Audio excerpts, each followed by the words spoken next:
Analytical and Environmental Division, VIT University, and obtained his doctorate degree in Material Science from School of Advanced Science, VIT University in 2013. Dr. Mohan has received numerous prestigious awards and fellowships throughout his career, recognizing his outstanding contribution to the field of material science. In 2012, he was honored with the Young Scientist Award by the Indian Chemical Society, Kolkata, for his exceptional research achievement. In 2013, he was named as Best Researcher at VIT University, further highlighting his academic excellence. Dr. Mohan also received his highly competitive DGAPA postdoctoral fellowship from 2015 to 2017, one of the Latin America's most prestigious awards, which allowed him to enhance his research in Mexico. His contributions have earned him two significant recognition from the Mexico government, that is the system of National Investigator Level 1 and Level 2 in 2017 and 2019 respectively, acknowledging his expertise and leadership in the scientific community. In 2017, he was also named as honorable member of the State System of Investigators in Morelos, Mexico, in accordance with the Innovation Law of Science and Technology. Additionally, Dr. Mohan has been awarded the Pride B Award from 2019 to 2024 and Pride C Award 2025 to 2029 from CTIC UNAM Mexico, further validating his prominent role in advancing research and development. Dr. Mohan has an extensive academic and research portfolio with 60 publications in both national and international journals. Additionally, he has authored 5 book chapters. His innovations and expertise are also reflected in his patent portfolio, which includes one granted patent in India and one filed patent in Mexico. He has completed 3 funded projects, with one project conducted in India, whereas he served as the principal investigator, and 2 projects completed in Mexico, also under his leadership as PI. Currently, he is actively involved in 3 ongoing projects in Mexico, where he is the responsible investigator for one and serves as co-responsible investigator for other 2. He is a member of the Material Research Society Mexico, a member of uh, the Asia Pacific Chemical, Biological, and Engineering Society. Dr. Mohan research focus on 3 key areas: the development of carbon material for energy and environmental application, the use of nanomaterials and nanofibers for water purification, and green synthesis of metal nanoparticles and their applications. Let us welcome Dr. Mohan, and we are looking forward to have an insightful and engaging our session. Over to you, sir.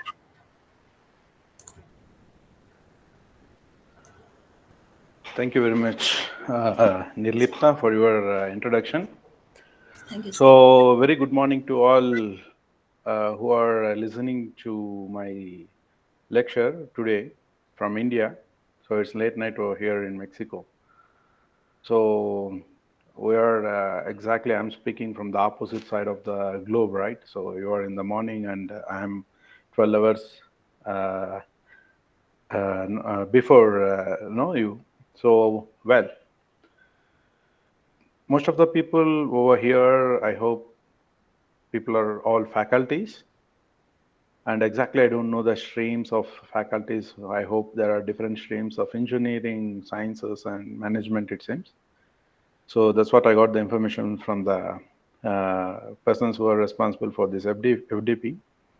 So let me to try to focus today regarding a few things what I acquired in my experience in last 15 years in writing the proposals or grant writing or what are the steps to take and how to succeed, right? How to succeed. Well, before going to the talk, I would like to thank Dr. Rao, basically. I don't know who is he here in the meeting or not.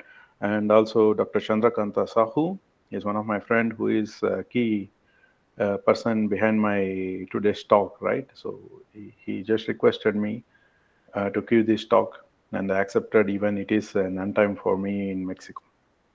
So I thank all of the people who is behind this FDP, this one week FDP program.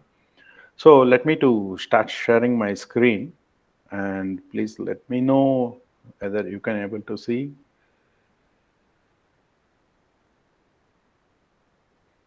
I'll share my entire screen. So why? Because I'm showing some projects.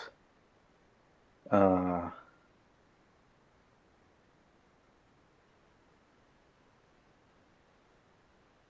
yeah, please let me know. Could you able to see my screen? Sir, yes, sir, it is visible. Well, thank you. So the actual topic, what they asked me to give today is on drafting research proposal, evaluating a research proposal, and grant writing. And well, when they contacted me, I asked them whether I am a right person. Actually, Dr. Sahu, Chandrakanta Sahu, talked to me. So I told whether I am a right person, and he asked me how many projects you have. I have some three completed and three ongoing projects. And how many projects failed from your side? He asked me. There is plenty of rejections. Maybe 4 or 5 rejections are there in my service. Then you are the right person to talk about this. Well, then I accepted this particular talk. So hope this particular talk by the end of this 2 hour session, it will be helpful for many of you to enrich or to take the further steps, how to draft a research proposal, how to self-evaluate your proposal, or how exactly the tips for getting and winning proposal. Well, so before going to the talk, let me to introduce from where I am speaking. I'm right now talking from American continent, but not from United States. Just below the United States, a beautiful country, Mexico. No, so most of the people know this.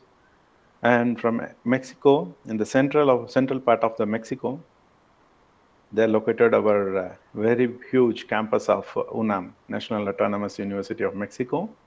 So in Spanish, Universidad Nacional Autónoma de Mexico. So it's a huge campus. So if you look into the uh, area, I can say in kilometer squares, it's a 9 kilometer squares actually, 3 by 3 kilometer squares. It's a huge campus with plenty of schools and faculties. So there are a lot of, including medicine, from arts, cinematography, everything is there in this particular campus. And this is Latin America's #1 university. So and exactly from 60 kilometers away from the main campus, there situated another campus in the small city called Morelos. Or so the city is a kind of a city, beautiful city. People used to love. It's a good tourism place also. So from that particular city of Morelos, I'm talking from an institute called Institute of Physical Sciences, Instituto de Ciencias Físicas in Spanish. So this is my institute where I'm working and where I'm conducting all my researches and everything, So it's a long story how I came here to Mexico. Well, so coming back to my university, it's one of the oldest university. It is about 120 years old university.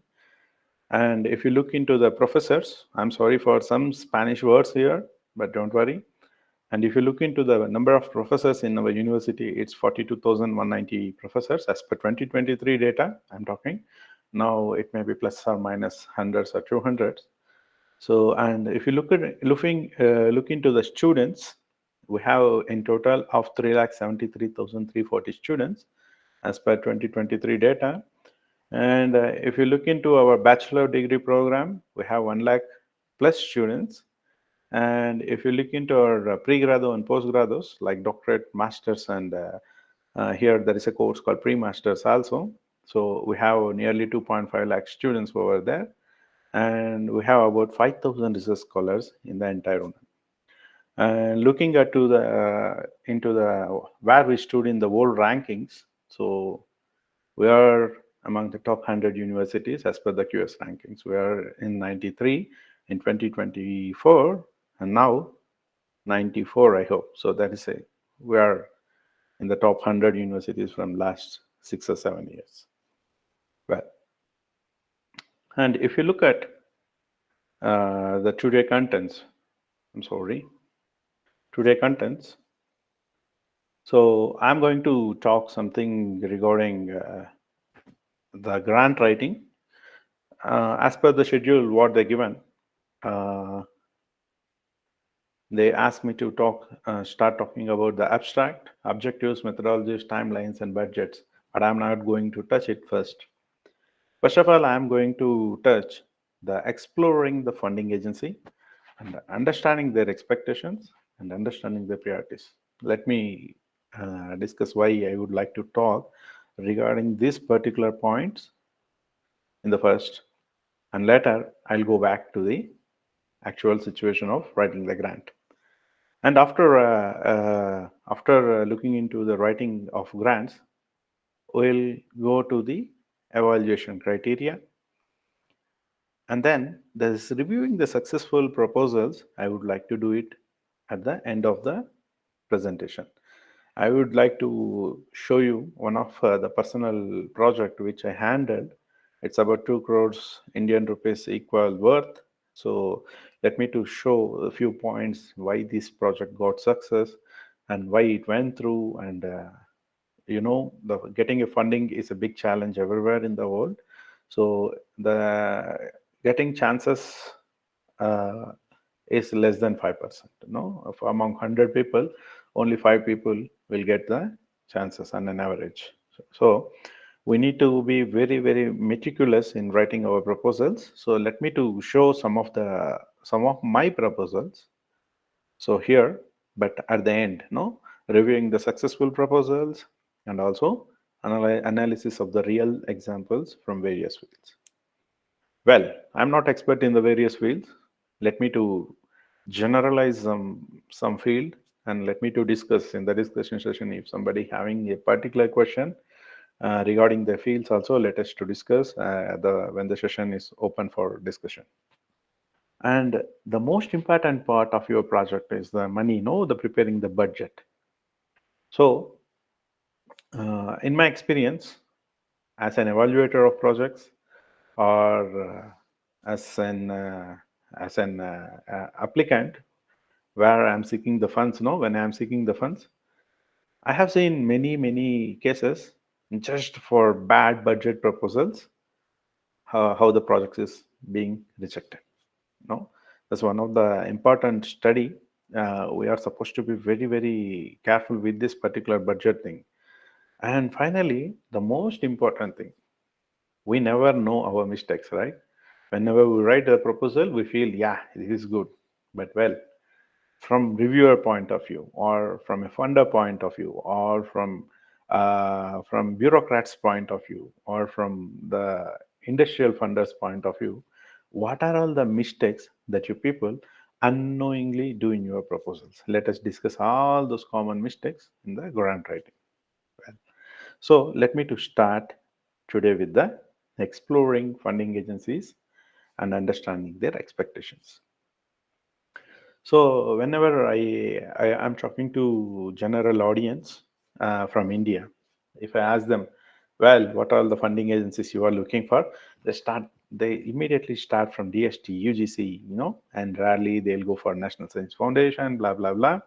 and Department of Biotechnology, IBET, Electronics and Information. Then these are all the main funders in India. Well, of course, I accept, but each particular uh, funding agency, once again, they have their particular divisions.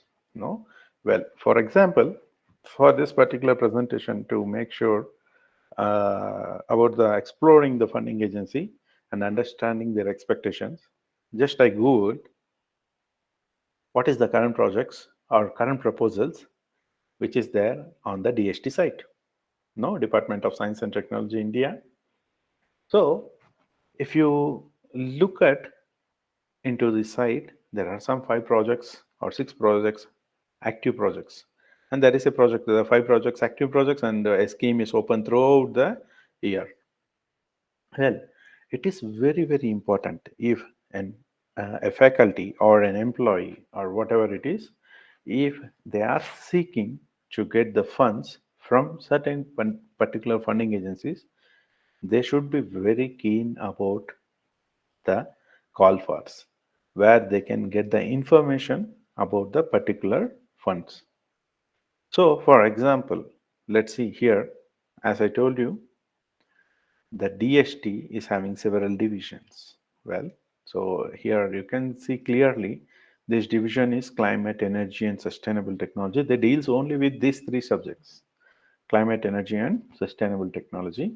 And they have a particular call here, call for proposal on methane monitoring and mitigation technologies. And for example, it is very clear from their proposal, they want something regarding methane monitoring. Okay, so very clear from the title. And if you go to the seed, the Science for Equity, Empowerment and Development, they have a program called SIST, Scheme of Young Scientists and Technologists. So it is also there. And if you look at Indo-Australian Strategic Research Funds, strengthening, upscaling, and nurturing local innovations for livelihood program, Indo-French call for joint research and innovation project proposals in green hydrogen innovations. Well,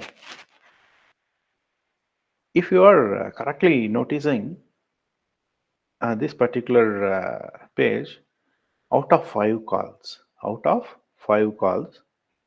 how many calls are only, uh, how to say, how many calls are only call for the Indian scientists, and how many calls are only uh, with collaborations? No, if you look at that, for example, the third one, Indo-Australian strategic research. Indo-Australian, what it mean?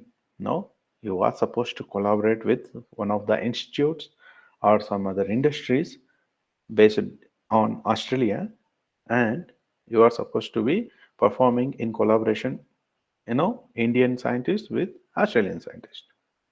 Very, very important to notice this. And then if you look at the third program, Indo-French, no. So if you look at the projects are very specific. Here they are calling very specific towards the methane, and this is a kind of a common project. I'll talk about this for sure in the next slide. And here is the Indo-Australian project, and this is also a common project, and then Indo-French project. So it's time to think out of box, right? So getting only funds from India, our Indian government is trying to strengthen the collaborations with other nations. So if you look at the strengthening the collaborations with other nations is increasing. The proposals. So if you look at, no, all of the people don't have collaborations with Australia. All of the people don't have collaboration with French, right? So we should think little out of box. So the people who are seeking funding, they should have an idea. So how, what government is thinking, or what the funding agency is thinking, what should be its next calls. No, not 100% we can able to imagine, but at least we should have some idea on what basis the funds are being released. So this is very, very important. And coming to the next point, In this page, I just clicked this scheme for young scientists and technologists. Okay, what happened? This page got opened, right? So from their side, from the funders side, from DST side, they are very clear. The scheme for young scientist and technologist. Whenever you see this young scientist and technologist, you should mentally prepare there should be some age restrictions for sure. Well, I didn't see gone through what exactly the age is here, but the call status and the formats and the contact officers, and it's very transparent from DST side. It is very, very transparent from DST side. And okay, well, we found a funder. It's the general project scheme for young scientists and technologists. What is their expectations? What is their priority?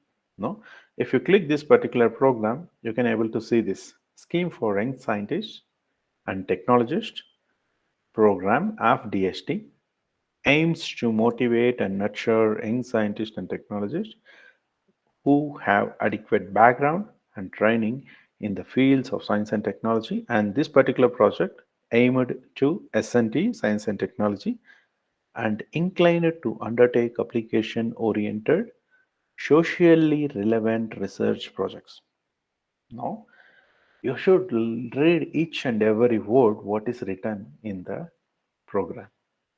See here, they are very clear.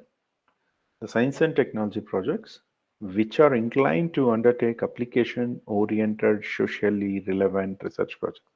If there is no social relevance in your project, and if there is no science and technology component in your project will be kept outside before entering into review process. And subsequently, they also mention young scientists are supported for finding affordable and adaptable science and technology solutions for identified here very very important S&T solutions for identified socio-economic challenges and strengthening the livelihood of marginalized communities. Here it is very very important to understand this. What is this identified socio-economic challenges? What government is looking for? Is there any socio-economic challenges? No. It is very, very important for the particular candidate who is preparing to enter into this program. They are supposed to identify themselves what is the socio-economic challenges, no, and how to strengthen the livelihood of marginalized community. What it mean by marginalized community? No, for example, say let's what is marginalized community? Yeah, the people who are living in the urban area, they have the access to drinking water, for example, say, and the people who are just outside the urban area and the access of drinking water is a dream for them, then we can call them as a marginalized community, right? So if you can take up a project to solve the access of drinking water for those marginalized community with an approach of science and technology and whatever it may be, if you make the solution for that particular marginalized community, then your project will be given priority, right? And also for sustainable and inclusive development of society. Everything here, they are talking about the applied science and technology. you know make sure before writing a project or before making your project, you have your own lines of research, you have your own freedom to write the projects. But if the lines of projects what you are thinking is, does it aligns to the funder's expectation? That is the very very important thing. That is very very important thing. So the program, if you look at the subsequent line, the program focuses on development, demonstration of technologies. See, apart from writing a good project, and they are seeking, the program should focus on development, demonstration of technology, techniques, and process for societal problems through science and technology interventions. See, see, whenever we're all teachers, right? At some point, well, there are teachers, there are scientists, whatever it is. At one or some point, we used to tell our students, Okay, before solving any questions, please read the question carefully. The same manner, I'm requesting all the researchers who are intending, who had a dream to get into these kind of project stuffs, please try to understand the expectation of the funding agency, or please try to at least understand the expectations of that particular call. Unless otherwise you have a good grip on the funders' expectations, you can't able to hit a good project. You can't able to get some successful projects. That's the sincere thing. Well, from here, now let's see, understand that each funding agency has unique expectations. As I am telling from the assist program, right? The assist program, what we have seen here, the scheme for young scientists, they have these priorities and they have these expectations. In general, let's talk about in general, not to a very particular specific call, right? In general. So understand that each funding agency has unique expectations, ranging from specific project requirements to transparent reporting and measurable impact. Okay, so how to know this expectation? It is very clearly written in each and every call regarding this particular funders' expectations or our funding agency's expectation, right? So, well, let's see how to understand these expectations. When seeking funding, it's crucial to do your homework on each funding agency goal. Well, as I shown in the first slides, in India itself there are nearly 20 to 40 funding agencies. 20 to 40, including private and government sectors. No, as far as I know, it may be plus or minus, but it is very very crucial. So, for example, you people are from computer science background. So let's see who are all the guys who are funding for the computer science or software related programs. So pick those things first and try to mm, have a homework. What are they are asking? What they are asking? What exactly for what they are funding? For what they are funding? No. So let's do the homework regarding funding agency goals. Number one. Number two, the application process. All right. So where money is there, there bureaucracy is there for sure. So if somebody again is this particular thing, I don't, even you are in India or America, wherever you are, where money is there, there should be bureaucracy also, right? So the application process. And the third thing, try to know how they are trying to evaluate us. Is it possible? Yes, it is possible. Let me to teach some of the tips and tricks how to do the self evaluation. So and then some agencies may focus more on innovation, and some agencies may focus more on social impact, and perhaps some agencies aims for scalability of your projects. For example, I don't know how many of you know about TRL. This TRL is technology readiness levels. See, whenever you have a project, okay, I have some project, I initiated the project in the lab scale. Okay, so in the lab scale, I am starting some project. I have a project. Uh, well, am I audible? Yes, sir. Yeah, thank you. Yes, sir. Thank you, thank you. So I have a project. A first part of my project, I developed something in my laboratory. I got some product. Okay, this product is in the level of laboratory in the bench scale, right? It's on my bench, a small scale product. Yeah. Now, for applicability of this product, okay, I want to apply this product for some applications related to society. So there are some TRLs from TRL1 to TRL10. TRL1 to 3 covers only the lab scale, and then lab scale to prototype scale, and then prototype scale to industrial level. So, and industrial level to market. So this is the scalability of the project. So some many of the funders, now they are very, very keen about the scalability of your project. Well, I will take up this project. I will finish the money in 2 years. Yeah, well, I will be happy. No, well, no. Now, yeah, they given you the project. In 2 years, you developed something. Once again, government will start bugging you. Well, you did something where you are going to apply it, right? So this is scalability of the project. So if someone is having the long-term goals, so don't leave these kind of projects, right? When and then understanding the priority, okay?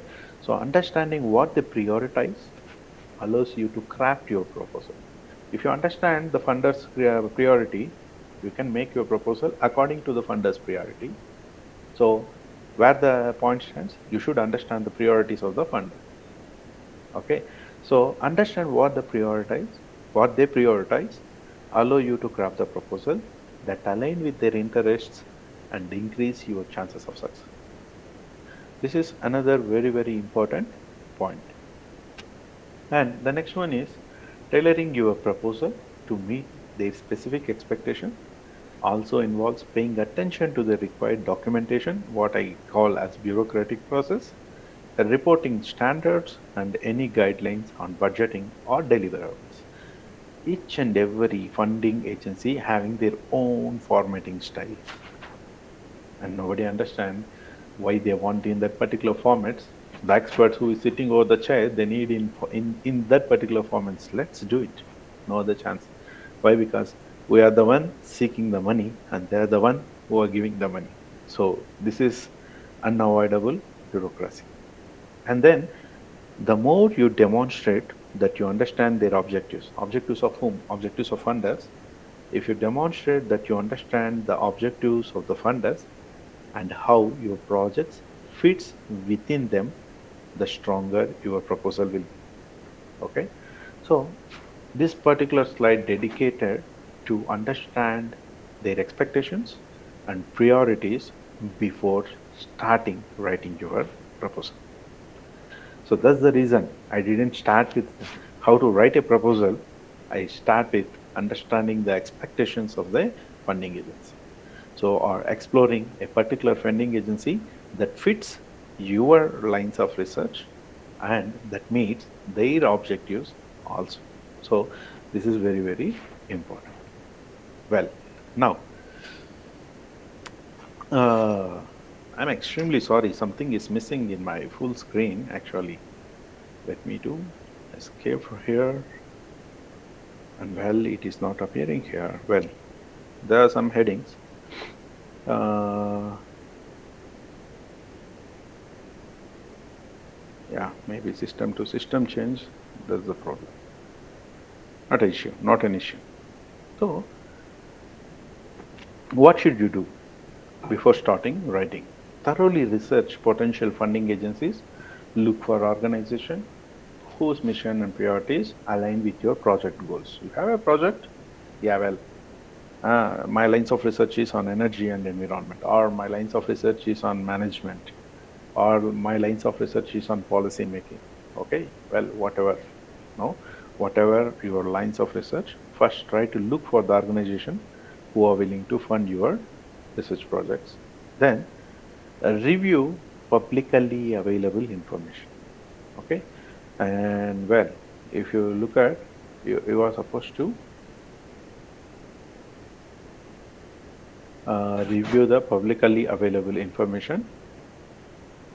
Is it available in the information in publicly? That's the question, right? So, for example, the annual reports. I don't know how in India, but in America or Latin countries, if you go to any funding agencies, they have their previous projects and they have their reports also, right? So you can go through those annual reports and funding guidelines. There is certain rules and regulations and past grant recipients to whom they are giving the money. All right. This is also very, very important. Well, so for young investigators, there are certain calls, and for some people who are having the seniority, there are certain calls. No, You should see the past grant recipients to understand their priorities and preferences. And then engaging with existing grantees. Well, I'm going to write for DST, for especially for a SIST program. Okay, let's see the people who are having the current SIST programs. Let us go and talk to them for acquiring the knowledge. What are all their experiences? No, so that will give you the insights into their experiences and expectations also. No, and for sure, the senior people, they are ready to tell do's and don'ts, right? So you should engage with the existing grantees, and then attend donor briefings or networking events. What is meant by these donor briefings or networking events? No, for example, if there is a meet, no, if there is a meet, for example, a meeting on global water crisis by WHO, DST, and some other foreign countries. This is called a networking event. No, there are various funding agencies meet together to discuss about a particular problem. If you go there, you will you will be come out of the meeting with a catchy point where you can write your project. Why? Because these kinds of meetings, they publicly discuss the socio-economic issues and also the societal problems. No, so it is very important. If you have a chance to attend the donor briefings or networking events, don't miss it. Don't miss it. Well, and common threads. No, these are all the understanding the expectations I am talking about. Actually, there are some headings. So from my Mac to other PC, something is missing. So let's see. If you look at this common threads, most funder prioritize transparency, accountability, and measurable impact. No, how transparent you are in either presenting the proposal and accounting your proposal, and what are all the measurable impacts that you are talking about in your proposal. Very important. And then the specific project requirements. No, specific project requirements. Some agencies may have, as I told you, specific requirements regarding project scope, deliverables, and reporting format. So you should understand those things. And mission and values. No, what is the mission of this DST or UGC, whatever it is. So you should have an eye on their mission and values also, and you should for sure should know the priorities that will influence the funding decisions. No, funding decisions. For example, say, so there is a project as I showed you in the first slide. They are prioritizing methane or they are prioritizing the green hydrogen. So in the green hydrogen proposal, you should not go and write something regarding the out of box, right? Regarding the other proposals, right? It is, it will end, so it will make disasters. So you should not do that. You should not do that. So, and the final thing, tailor your proposal. What it means, ensure your proposal aligns with the specific interests and priorities of each funding agency. And these are all the main key points that you should uh, understand before writing a proposal. Now, after understanding what you should do, you should demonstrate very clearly the impact. No, you should point out clearly articulate how your project will address the specific problem. So and so area is having some problems. I have this solution. So this should go very clearly, straightforward, like a bullet to the funding agency. So clearly articulate how your project will address a specific problem and produce measurable results. And develop a robust evaluation plan. Develop a robust evaluation plan. Include, so how to develop a robust evaluation plan? Include the detailed evaluation methodology. You yourself, okay, I am proposing this. How I am going to do this in the next 3 years, right? I'm proposing so and so solution for so and so problem. So in order to get that so and so solution, what are all the methodologies I am going to incorporate into my project? It is very important. So include a detailed evaluation methodology that demonstrate your commitments to measuring the project impact and using data to inform decisions. Right? That is very, very quite important. And then maintain transparency and accountability. Be transparent, say truths, be legal, be ethical. That's the main thing every funders will look into. That's the basic thing, right? So build a strong relationship between the funders. No, you should have, for example, sir, to whom I should contact. No? For example, in my first slide, for SIS programs, there is an in charge, right? You can write them any doubts. In my experience, even I have some few projects in India. So with DST, so whatever the problem I face or whatever the doubts I have, I used to write them, and they used to respond it. No, without too much delay. Within 12 hours or within 24 hours, I used to get the response. So try to build a strong relationship in positive manner, not in a negative manner. So be flexible and adaptable. What it means? So your project says something, and your project doesn't align with funding agencies expectations. So then what you should do, you should adapt the expectations of funding agency, and you should change your project objectives that in such a manner that it aligns with the funding agency. That's the thing. That's a flexibility, right? So don't be very rude. They are asking something. Why should I do it? Don't be adamant. Don't be adamant. If you are adamant, you lose. And I am one of the examples for this adamantness and lost a lot of crores in my early careers, right? So don't be too much adamant. Be flexible, right? Now this is the understanding and the expectations and how to align your project as per the priorities of the funding agency. Well, I will ask you a question. Look, if I ask the people for funding agency, they will sure say, what are all the funders you are looking into? And they will say the 10 or 20 India funding agencies, right? Indian funding agencies. But please think and please talk to your seniors or whoever having the grants, or talk to your management also, particular management. How much funds are available? How many teachers are available, or how many professors are available in the India, and how much they should spend on each and every head if they want to provide projects for each and every. It is highly impossible, right? It is highly impossible. So now the chances of getting funded by the Indian funding agencies, well, so they are having their own priorities, they are having their own goals and missions. So now first they will look into the IITs, NITs, and they will come to the state universities and then to the private institutions. So it's a huge filtering process is there.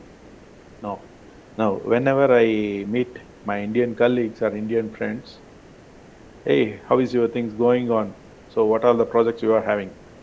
They immediately they used to say, where there is no funds. No, they're not even spending 1% of the GDP on research, right? Even though they are having some money, they are giving to the big institutions like ISRO or IITs. Well, they are having their own priorities, right? So one should not blame any funders. Why? Because funders also having their own problems.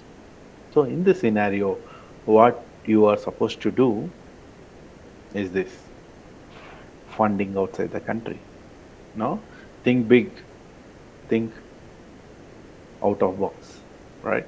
So foreign aid and international assistance. How many of you at least try to search some foreign aids or fundings for outside India? Now, this is one of the very important thing that each and everyone should adopt. I'm not saying you just go straight away hit a big project outside the country. It is not possible. At least if you start searching about this, you will get an idea, and slowly you will get into the politics what the outside funders are having, and then slowly you will adopt their priorities and requirements, and then you start thinking about collaborating with outside the country. No, this is a long term process. No, so what I used to do for searching the funds, well, this is once again, uh, on your screen it is appearing, right? Pivot RP, it's a pivot is a platform where they used to show a lot of funding agencies, no, uh, throughout the world, who are all funding for which projects. It is available here in Pivot RP software management. It's a kind of a, how to say, it's a kind of a page for to have an access for this particular page. The institute should pay to this particular system of Pivot, right? So UNAM being an autonomous body, we have a lot of money, and UNAM is very generous to pay, and we have the access for this particular platform. So what I used to do, I have a personal login, I log in, and then immediately it's a search for funding. I used to give the keywords. For example, I have given energy and environment. Well, so I'll get all the details of projects related to energy and environment. And in the last 30 days, there are 33 calls around the globe. So, on an average, per day, there is a call regarding energy and environment throughout the world, right? Well, all the projects will not align with all the politics will not allow us to participate, but many allow us to participate. So, for example, if you look at, there are funding types, research projects, scholarships, institutional programs, fellowships, collaborations, and opportunities. You can able to Yes. screen everything, and also funder types are also there. No, non-US national government, private foundations, multinational organizations, professional societies, etc. Right. So when I have given a keyword energy and environment, so I got these results. 260 results are there, but among the 260 results in last 30 days there are 33 results. Right. And if you look at energy and environment, so there is Alfred and Sloan Foundation, right? So if you look at all these funders are outside India. Outside India, if you look at this particular, it's in dollars, US dollars, it is in Great British pounds, so it is from UK, and it is in euro, it is from Europe, and it is from euro, and it is euro, right? So then I just went and clicked this particular clean energy financing, and there you go. No, we are thinking application, institution, location is unrestricted. You can apply from anywhere. Come on. And what is the funding amount? It's 1 million euros. It's 1 million euros. Why can't we think big? Why can't we found a funder outside the country and bring the funds from external bodies? This is also a good chance, right? So, well, people can say, sir, you have access to this particular system, you are talking about this. Well, even though this access I got maybe some year ago. So before that also, we used to look into the various foreign proposals through internet, right? So now internet is vast and you can find anything, and you can see, for example, if you are looking sincerely for a foreign fund, look into the European countries. They have a lot of money and investing more and more on research, right? Well, with this, I just want to skip the understanding the funding agencies and finding the funding agencies, understanding their expectations and understanding their priorities. From there, I'll just now, after understanding, after finding a funder, after finding a particular call, now it's time for us to crack our head in writing, right? So now it comes drafting a research proposal, drafting a research proposal. So to write a compelling research grant proposal, what I mean, the compelling is a very strong research proposal. What you should do, no? The first thing is problem. What is problem? Identify a good problem. You know, start by identifying a strong research question. No, you should define your problem. You should define the problem. the existing problem very strongly, and this is the problem, and then you start giving the solution, right? For example, I would like to say an example. So I'm not going into very subject specific example, a generous example. Let's talk about, how many of you know the existence of microplastics in water, right? Existence of microplastics in water. Microplastics, can we able to see microplastics with your eye? It's micro, yeah, we can able to see, or sometimes not. Semi-micron particles can't be able to see. So, what are all the techniques that currently available to monitor the microplastics? That's the question. Well, and if you look into this question, mm, there may be existing some solutions, and those solutions are having some drawbacks also. And find that particular drawback, and then try to give an answer to this particular problem by the science and technology, and you propose whatever. I am going to identify this microplastics, sensing the microplastics in water. So for sensing the microplastics, I am going to propose this innovative method, right? So first thing is, start by identifying a strong research question. Unless otherwise you demonstrate there exists a problem, nobody want to give you the funding. No, if you are doing something what is existing in the literature or what is existing in the practice, nobody want to fund you. Even I don't want to give any money to any of my research scholars if they are doing the things which are already existing, right? So that's the basic thing. Start by identifying a strong research question. And the second thing is, thoroughly review the literature. Okay, well, I'm writing a project on microplastics and its identification. So, is there any existing literature? If there is an existing literature, what they told, and what are their conclusions, and what are all the drawbacks? No, is it economically viable? What is presented in the previous literature, and how can I overcome? For example, if I ask a person to take the water sample and go for a big laboratory and spend some 8,000 rupees to analyze your sample, and this is not even feasible for a middle class person. They will say immediately, let me to dive with the microplastics. I don't want any analysis. In the same place, thinking about the socio-economic issue, and also uh, I told you, right, this marginalized community.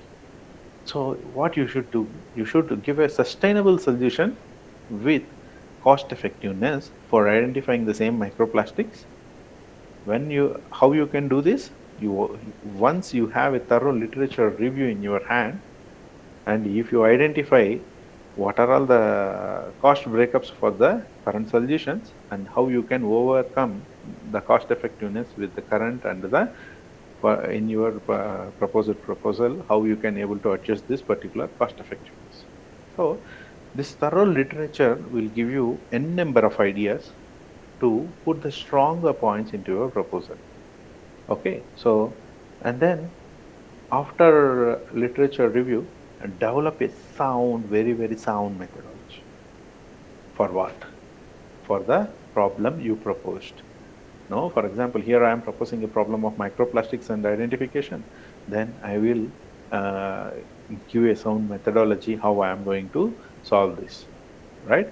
So this is something very, sometimes it is not open to the reviewers, sometimes it is open to the reviewers, sometimes it is, that depends completely on the funders, no, whether they may ask methodology, or they may ask your project as a pre project form to just check what is your objectives, and then they may ask the methodology. That depends on the kind of project. And then outlining a realistic timeline and budget, very important part, and many people used to neglect this. What is that? I have a good problem, I have a good solution, and they don't want to give a realistic timelines and budget. What is there? Whatever I rate budget, its number is number. or funders ask a maximum of 1000 euros, even though your projects need 1000 euros or not, you put 1000 euros. No. So here you should be very realistic in timelines and also on budgets. Let's talk these two things in the future slides. And then after having all these things, take your pen and start writing. Then write a clear, concise, and persuasive proposal that aligns with the founder's guideline. So don't start writing immediately. No, as soon you see the proposal, start with abstract. Many of the people don't know. You should not start writing with abstract. You should start a proposal just with your problem. So start a problem, define a problem. After defining the problem, you justify your hypothesis, no, how you are going to solve this problem, and do a thorough literature survey whether your hypothesis is okay with the previous literature survey, or you want to change something in your hypothesis, or with the methodology you are going to propose something very new, no. And after developing the methodology, be realistic in your timelines and budgets. This will be the first step for your successful project. Let's see each and everything. Identifying a research, strong research question and problem. Okay, so first thing is, for identifying the strong research question or strong research problem, four key points. Please make sure. Focus on which specific problem you are trying to address. Second one is significance. You choose a problem and why this research problem is important and how it is going to impact the society. What is the impact it is going to have? No, first is focusing a specific problem, and then significance of the specific problem, how it is going to impact, and then novelty. So that's your side, no, the proposal. What is the novelty? How you are going to give a solution for this problem? What makes your research unique or innovative in resolving that particular question? No, and then feasibility, or here we can also call as factibility. Feasibility or factibility, is the research achievable within the proposed timeframes or budget, or with the infrastructure what you are having in your laboratories or in your institution. This is the feasibility. The first thing, I don't know, I left India long back, so I don't know the Indian scenario right now, but here in the abroad where I am doing my research, when I am proposing something, the first thing what they try to ask me is, well, you give a summary? Yeah, I'll give a summary.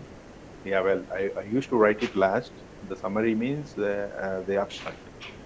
And then immediately they will ask, what is the problem? No? On which problem you are going to work? And what is the significance? No? How it is going to impact the society? And the third one is novelty. How exactly you are trying to solve this problem.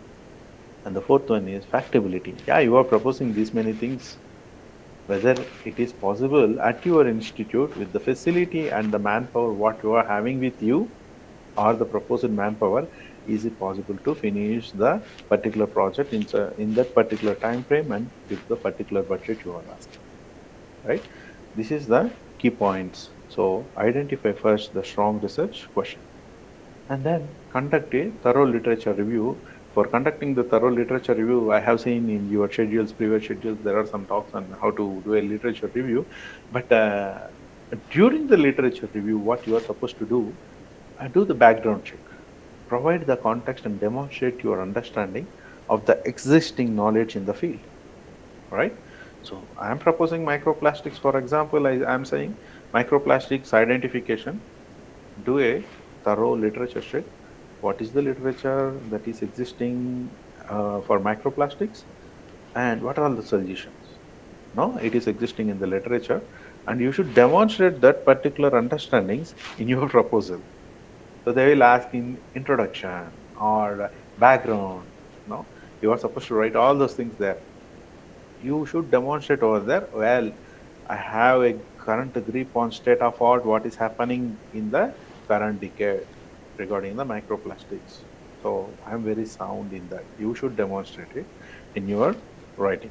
And the second thing is, after demonstrating your knowledge in the field, you should able to say the gaps, the problem, you know, identify gaps or inconsistencies in the current research that your project will address. You are telling this many literature, I know this. So and so fellow did so and so thing, and so and so fellow did so and so thing. They developed this technology, they developed that technology, but this technology is having certain drawbacks which we are going to overcome in this particular project with our innovative ideas. That should be written in the gaps. So, or from there you can generate the problem also, right? So this is very, very important. And finally, you should justify how your research builds upon or challenges existing work, right? So you should justify how it is different from the existing and how it is going to solve the problems of society. You should justify it. No? So that's the reason of doing a thorough conducting a thorough literature review. And going to the third step of writing the proposal, develop a sound methodology. So while developing a methodology, once again, four key points and fifth key point also there. I'll touch the fifth key point later. Research design. So describe in your proposal the type of research you will conduct. There are different. So what is type of research, right? So there are experimental research, there are some theoretical observations, there are some observational research, there are some qualitative research, right? So you are the one who is designing your experiments or whatever the way how you are going to conduct your research to solve a particular problem. So that particular research design should reflect in your methodology, right? And then after conducting the experiments or observations or whatever the qualitative analysis, etc., etc., the second thing is generating the data.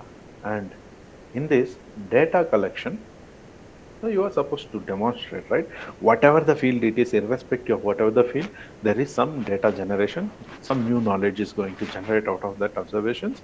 So you should explain how you will collect the data and what is the method and which whatever the way you are collecting and analyzing, you should say why this particular method is appropriate to solve this particular research design or research problem, right? The first one is research design. So present your research design in the form of experiments or whatever the observations you are going to do. And the second thing is the data collection and analysis. The third one, the second one is data collection. Third one is data analysis. You have n number of data. For example, in my field, if I'm working, if I generate in spectroscopy or microscopic techniques, I generate in 2 minutes some thousands of data. So if I don't know how to handle this data or how to analyze this data, it's useless, right? So you should precisely tell in your methodology, well, I am going to collect this data in this method and I am going to analyze or manage this data by via this particular software or this particular technique. So it is very important. And in the methodology also you should provide a timeline basis to complete your, for example, if your project is 2 years or 3 years project, you should give a breakdown or plan of activities, the plan of activities which you have planned to propose in your proposal, right? So for example, for every trimester, what is my goal and what I am going to achieve and what is the deliverables. You should mention the in the timeline. So here you should be very, very realistic. So this proposal, this some people will take very, very light this timeline proposals, and this timeline proposal really demonstrate the knowledge of the particular person who is proposing the project.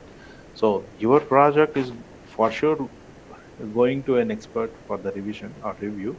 He will see this timeline and he will say, well, this useless fellow don't know anything and he giving some timelines, and there itself you will have a negative mark.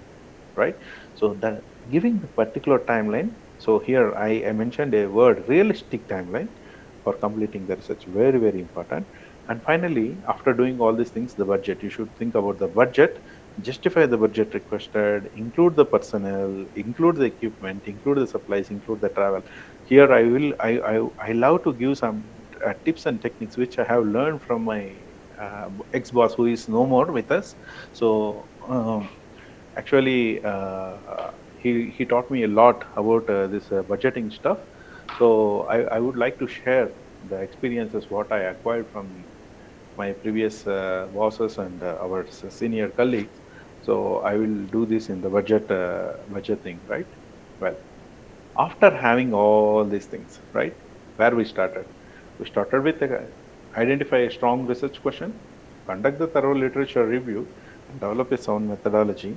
And then only you should structure, follow the funder guidelines. So now I have a problem, now I have everything in my hand. Follow the funder guidelines to structure your project.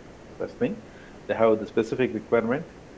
And the first thing for the successful project or for successful proposals is clarity and strong the or I can use here the novelty, no, and executive summary, what we called abstracts.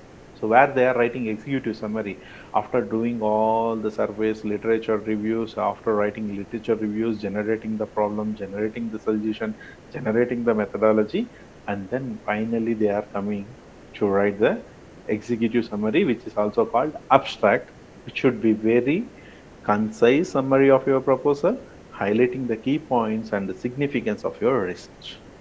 No, so keep in mind, even not only here for writing a proposal, even writing your articles or writing any of the proposals for a doctorate degree or a postdoctoral degree or some research grants or some research stays, keep in mind, don't start with writing the abstract unless otherwise you have a good analysis on your methodology and results in when you are writing the papers, or when you are writing the grants, when you have a very good analysis on the problem and solution and the methodology, then start writing. Why? Because in your abstracts or executive summary, we call in America this as executive summary when it is in the form of proposal, you should include the concise summary of your proposal, which contains highlighting the key points and highlighting the significance of your research, right? So sometimes they ask you to highlight the objectives and specific objectives of your summary also, no, in the abstract. So, and then if the funders are requesting a cover letter, you can give a cover letter that includes, which is the cover letter is the link between your project and the funder, right? So the cover letter should contain the what is the need of cover letter that introduce your proposal and highlights your qualification by person. Oh, so and so I am so and so Dr. XXX, or so and so Dr. so and so Kesarla. So I am having these strengths to carry out this project, and my project includes this particular. My project is going to deal with this particular problem, and we are going to give the solution. And this is the way how we used to give the solution. No, so this should contain in the cover letter. And I don't know, in most of the Indian project scenarios, I don't know whether these cover letters are being included, but for sure here in foreign abroad countries, the cover letter is must, like our articles. And after structuring all this project, don't send it. Don't send it. Believe me. Why? Because whatever we write, we feel that it is good, and never ever our mistakes. We can't able to find our mistakes for sure. Okay? I am true, and this is real also. We never ever find our own mistakes. Whatever we write, we think that it is good, but 75% what we wrote is not good for others. So in sense, your project is being evaluated by some unknown reviewer, right? Some unknown reviewer that you should keep in mind. So what you should do before sending a proposal, before sending your proposal, try to take the review and revision, seek the feedback from the senior colleagues, and revise your proposals before submitting it. No, not a big deal. For example, I'm saying I'm the senior scientist in the group, I'm the head of the group. I used to write the proposals, but before submitting it, I used to show it to my senior colleagues, and also when I'm sending to senior colleagues, parallelly I used to send to my juniors and also sometimes for my postdocs also. No, I don't have any problem with this is a junior fellow, why he should see. Well, the mistakes what I made, it is not ever visible for me, and when I am giving it to my subordinates or my colleagues, they used to say immediately without any hesitation, "Hey Mohan, here well, here there is no kind of the doctor or professor things." They say we. I used to call the senior person also with me. They immediately comes and say, "Hey Mohan, here is the problem. I think this. If you go with this particular idea, you won't get this." No, they will be very sharp and very keen. If I send a very white pages with black letters, and immediately with the track changes, everything will be becoming red. I'm so happy about it. This will, how to say, this will give you how the others are thinking about your project, and this is very important also. So if you don't have the mindset to take up the comments and positive critics from your colleagues, I would like to say you are not fit to work in groups, right? So that's my perception, right? So try to seek the advice, seek the feedback from your senior colleagues before submitting the project. So what are all the key contents? Actually, here is a title, it's missing. So I just changed the presentation from my Mac to the Windows laptop, which is there at my home. So something is missing. So here is the key contents in the project, right? So what should a project should contain? A title. A title must be very clear and concise. Don't write a kilometers long title, which is most confusing, and the title is a kind of a bullet that should go precisely into funder's mind while he is trying to do something, and he is trying to find some solution for a particular problem. It should be very clear, concise, and that accurately reflect your research project. Keep in mind. And then abstract. So which is supposed you are supposed to write in the very last of the structure of your project. When you are structuring your project, it should be the last item you should end up with. So a brief summary of the proposal, including the research questions, methodologies, and expected outcomes. Then introduction, provide background information, and from there, here I just jump to literature review. Here you can define your problem also. This was existing in the literature. No, in the introduction, you can, for example, microplastics. There, here you can talk about the problems of water and how microplastics are affecting the health, everything. And then you do a literature survey and what are the existing solutions for it. And here you can mention your problem also. So this is the problem, this is the literature, this is the problem, and we are going to fill this gap. And from there, you go to your methodology, stick to your timelines, and finally budget. And the last part here, all the government funding agencies, they ask for the significance. Well, I am spending millions and million pesos, like, well, Mexican dollars or whatever it is. And what is the outcome? What is the significance? How society is going to benefit from you this particular project? So I should mention this also very, very precisely. And finally, the references. These are all the key things a proposal should contain, right? So here in between the introduction, literature, and methods, you can able to precisely mention what is the problem, what is the solution we are trying to give also. So that's the key point. And then the tips for success, actually here it is missing. The title is Tips for Success. Tailor your proposal to the specific funder. So there is the saying, right? So what? My necessary and your aims should meet. Okay. So my expectations, the funder expectation should meet the uh, objectives of the applicant, right? Applicant is proposing something and it should meet the funder's expectations. So tailor your proposal to a specific funder, pay close attention to the funder's guidelines and requirements. So to write it well, be realistic, don't overpromise. No, for example, I have recently revised a project. I'm a I'm a reviewer for Chile government, the country Chile in the South America.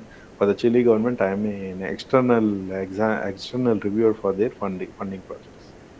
I have seen one exaggerated guy. What he did, he made a project. He The project duration is 2 years, and he promised two patents out of it, which is unrealistic and impossible, right? So two patents in 2 years, and then he told six publications. Is he a mission or a printing press? Six publications from particular, say, or just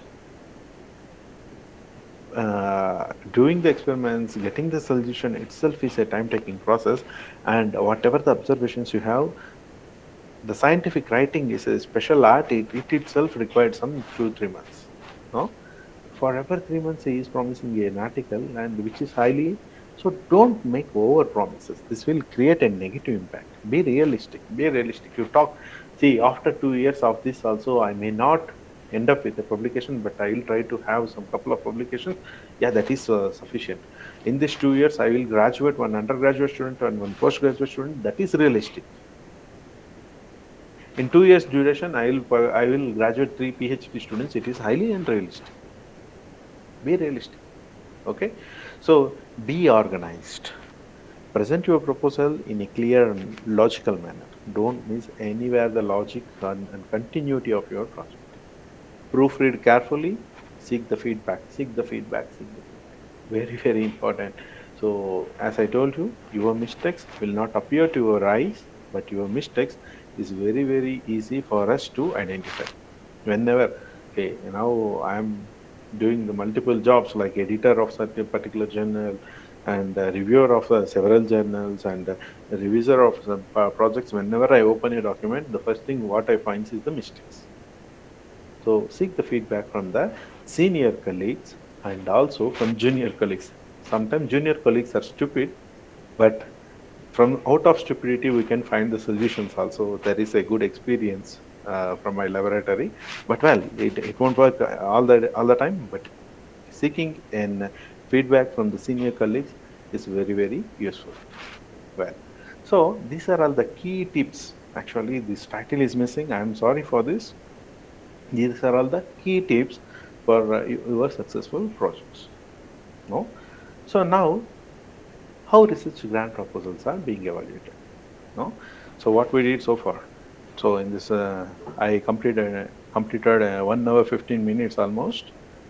So in this 1 hour 15 minutes, what we have seen is identifying funder, how to understand their expectations, and thinking out of box regarding the funders out of the country, and then and how to write a research grant proposal. So in writing the research grant proposal, I have given you a sequence of steps. So the sequence of steps is: start with a problem, try to give the solution, develop a methodology, and develop a timeline and the budget. These things are very key, right? So then you structure your project in such a manner that it meets the expectations of funders. So till now we have seen this. Now the most important thing before it is going to be evaluated by an evaluator or a reviewer, we should know from the evaluator point of view what he will see, how we will evaluate. So whatever the points I am projecting here, few out of my experience, few out of the lectures what I have listened to other evaluators. So some things. I will show some of the contributors in the last, right? So who helped me to develop these all these points? Well, research grant projects are evaluated through competitive process. Yeah, is it competitive? Yes, it is competitive.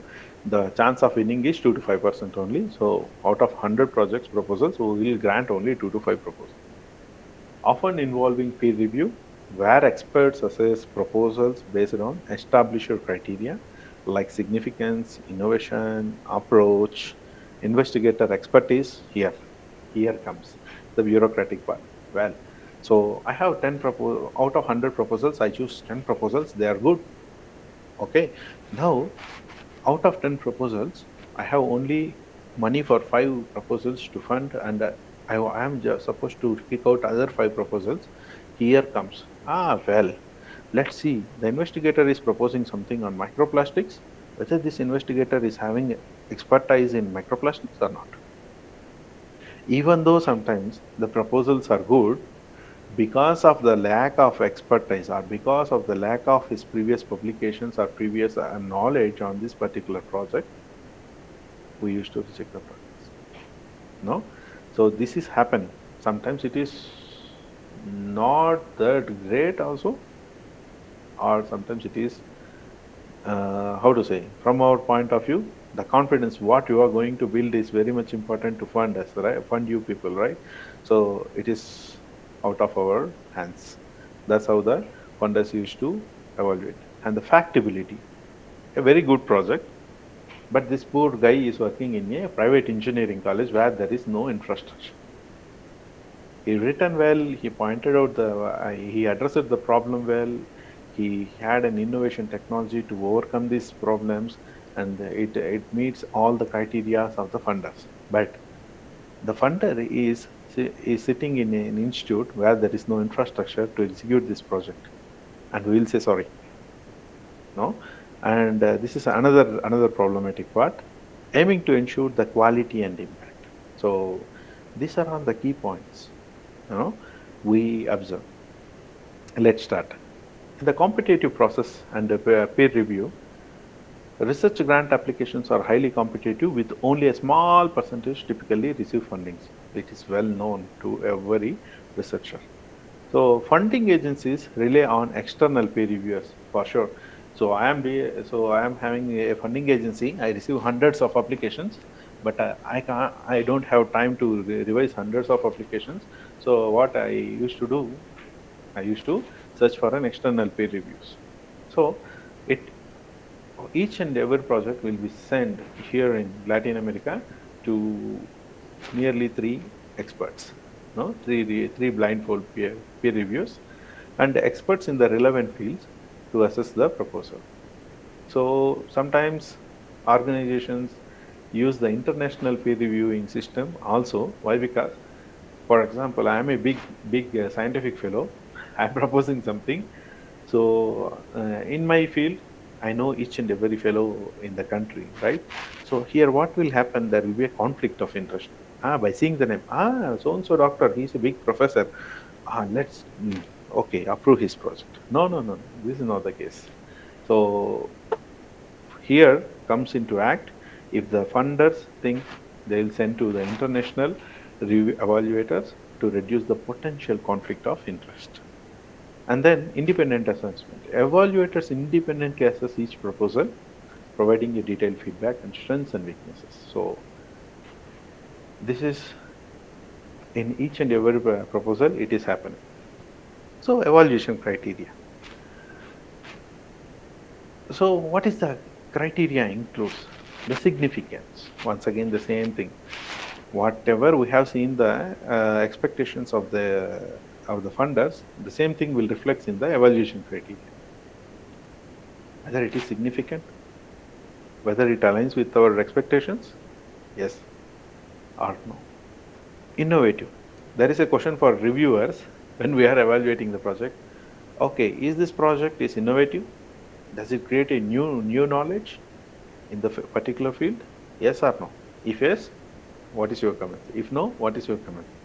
How will you rate this project out of 10 points? 0 to 10, right? Then approaches. the methodology, research methods, what you are proposing, does it meets the necessaries? That is the methodology will make sure to solve the problem or not. How will you evaluate?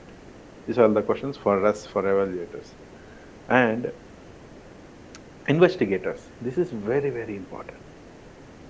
When I am writing a project, well, I am a main PI, but if you are alone in the project, no people are going to support you for sure. So you should have a co-PI, you should have a team of people, team of experts, and you should demonstrate the expertise of each and every people. I will show you a live example of one of my projects where I got where my group got the 2 crores funding. So let me to show that particular project to you. So and then environment. What exactly environment means? Okay, this particular fellow is proposing this particular project in particular so and so institute, and in his methodology he told, okay, he is going to execute this project in so and so institute with collaboration with other institutes. Okay, this collaboration will end up with a good results, or whether this he is more pessimistic and he is telling I am going to do on myself in only one laboratory, I'll finish it, whether the infrastructure allow him to finish it. So the resources, the infrastructure and support available for the research, these are also very, very important. So we will see this in order to check the feasibility, factibility, whether he can able to finish the project successfully or not in time or in particular budget. And finally, we will see the impact, the potential benefits and outcome of the research upon completing the project. Okay, what are all the products? What are all the deliverables? Okay, I'll come out with a patent where I will patent my technology. And this technology may be transferred to certain industries to generate the income. That is a deliverable. And other deliverables are I'll graduate two students out of this project. So this is you are developing the human resources. And other deliverables is okay, well, I will take the science to the community and educate them for their better livelihood. Another deliverable. So we'll see the deliverable very, very clearly, and finally the clarity and completeness of the project. Okay, and finally, what the apart from all these things, the very first, as I told you, specific to funding agency, whether it meets the needs of the funders. So let's see. This is another thing. In the evaluation process, we are provided with the evaluation sheets, scoring systems, feedbacks, and discussions. For example, the project goes to 3 reviewers, and 2 reviewers are positive, and 1 reviewer is negative for your particular project. There comes the 4th reviewer into act. So many times I had an experience for evaluating the evaluator's report. So that is the worst job in the world. So I did it many times. So when there is a mismatch in 2 reports, the third reporter or fourth reviewer will enter into the scenario. So there will be feedback sessions and discussions also on it. And we have census reports and budget evaluations. We will speak very specially on budget evaluations, right? Next. So now here, how important, the title is missing here once again. How important is the budget? So how to frame the budget? Many people neglect this particular part of budgeting. So the importance of budgeting is how to propose a budget is very, very important. So when budgeting a research proposal, carefully estimate all costs. Initially they propose something and later they may end up with a deficiency of funds. And initially they may ask over funds, the funders refuse to give the project. So a lot of cases. Carefully estimate all the cost, include personnel. Personnel means, so I am an investigator. If there is any special team is required, a postdoc is required into my project, a project assistant is required in my project, a senior research fellow is required into my project. Include everything in order to make your project success in the stipulated timeline. The second thing is materials. So, what are all the requirements? What are all the, for example, reactants, or what are all the chemicals, or what are all the consumables you are using in your project? Then travel. So many of the proposals are being rejected by misusing these travel grants. Please, very, you should be very careful in asking for travel grants. You should justify it. Okay. And indirect costs, what does the indirect cost means? Okay, I'm preparing the sample. I don't have a characterization technique in my institute. I'm supposed to send it to US. So who will pay the DHL cost, right? It's an indirect cost, right? So we should have some indirect costs also included. So consider specific requirements and limitations of the funding agencies and justifying each expense to ensure the realistic and compelling budget. So when you are doing a budget, you should take care of all these things. So let's start with define the project objective, scope, and objectives. So this is not for writing a project. This is for, if you know clearly the scope, objectives of your project, then only you can able to clearly outline the research goals and activities, which will help you to determine necessary resources and associated costs. If you don't have a good grip on project, you can't able to do this, right? So identify key personnel and their roles. Determine who is involving in the project. What are all their responsibilities? So include their salary and benefits also into the project. This is very key. Why? Because in my first project in maybe a decade back, so I faced this problem, no? So I don't know in the initial stages, so that I can ask for example, say I can recruit a person specialized in the particular field to make this project, or to use him to work for this particular project. I don't know this. I don't know this. I thought, okay, I'll do that. You know, right? The life of a teacher in India. So it's 28 hours workload. After 28 hours workload and 24 hours workload, you are still supposed to go and work for your project. Oh my God, goodness, it is next to impossible. So there, I literally felt this. No, why can't I ask money for this particular senior research fellow, or someone, right? So this is very very important. Unless otherwise, you have a good grip on what you are supposed to do. You should be a good planner of for this. You should be a good politician also for this, to define the budget.